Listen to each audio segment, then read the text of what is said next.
The winner for actor in a leading role, Rami Malek for Bohemian Rhapsody.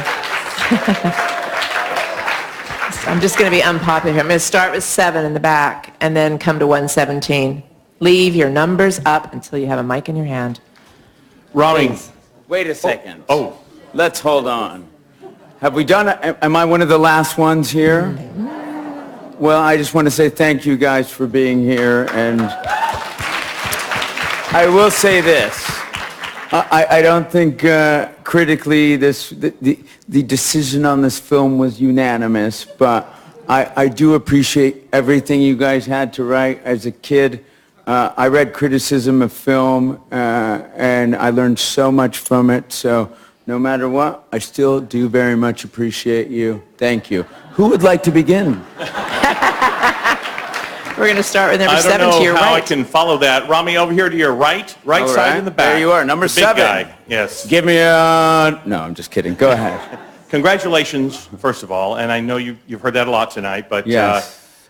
I have to ask, please explain to us and describe for us when you first got this role and what happened exactly at that moment, and when did this role become a reality for you? When did it really hit you that you're playing Freddie Mercury? I got blessed. Last night, Mr. Spielberg he had his daughter come up to me and say, "Hey, make sure you say hi to Rami Malek." It would mean a lot to me and mean a lot to him. So I had a seminal moment in my life where I knew some auteurs could influence my life.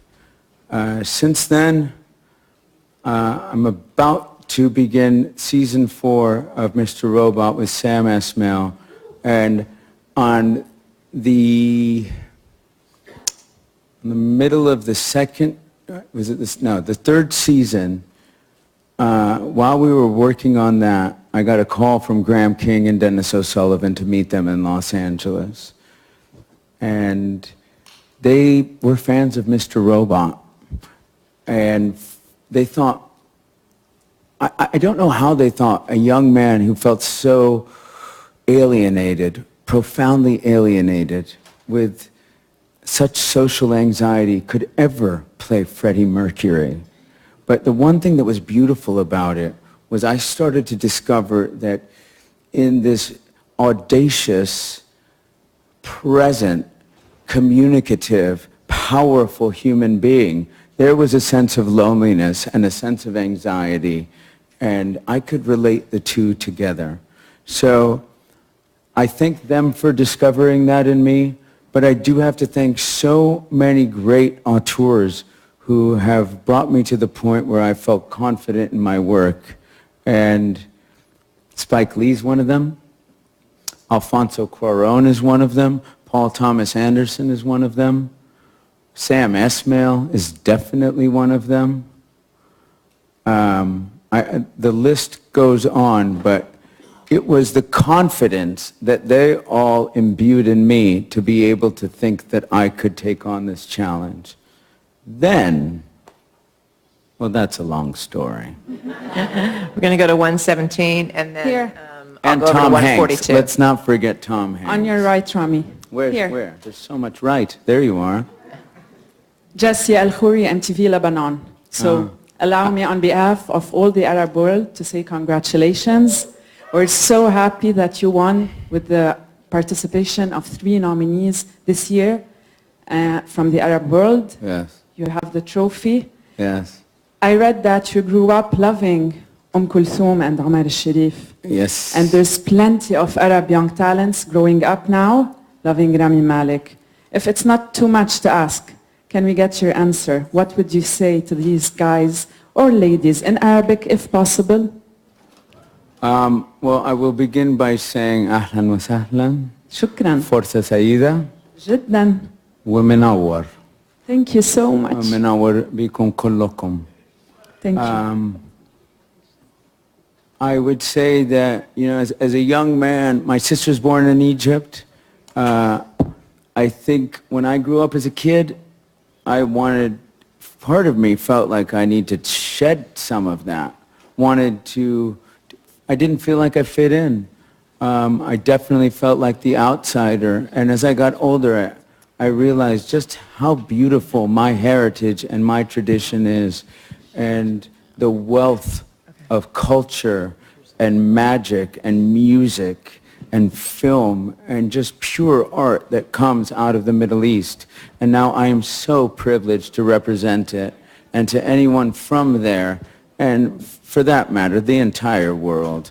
We all got a shot at this. We really do.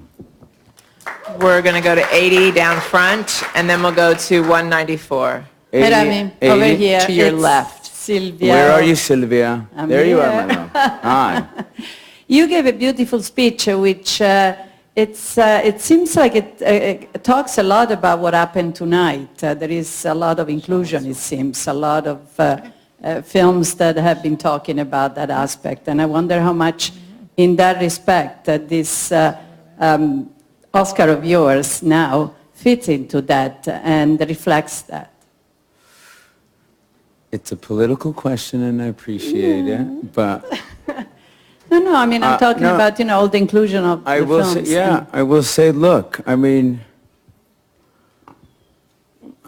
I grew up in a world where I never thought I was going to play the lead on Mr. Robot, because I never saw anyone in a lead role that looked like me. I never thought that I could possibly play Freddie Mercury until I realized his name was Farouk Bulsara. And that is the most powerful message that was sent to me from the beginning. That was the motivation that allowed me to say, oh, I can do this. And that man steps on stage, and he moves people in a way that no one else does. And he has the ability to look everyone in the eye and see them for who they are. And that's because he was struggling to identify himself. And all of that passion and virtue and everything burning inside of him allowed him to look to everybody else and say, hey, I see you. Not right here in the front. I see you there in the back. I see all of you. I will play to all of you, and together we will transcend. Because it's not about being from one place or looking like one thing, one race, any of that. We are all human beings, and forgive me for this, but collectively, we are all the champions. I know this is going to upset the room, but I've been told I have to wrap this, so 194 is going to be the last question. Over here. Oh. Hi. Rami. Hi. Yes.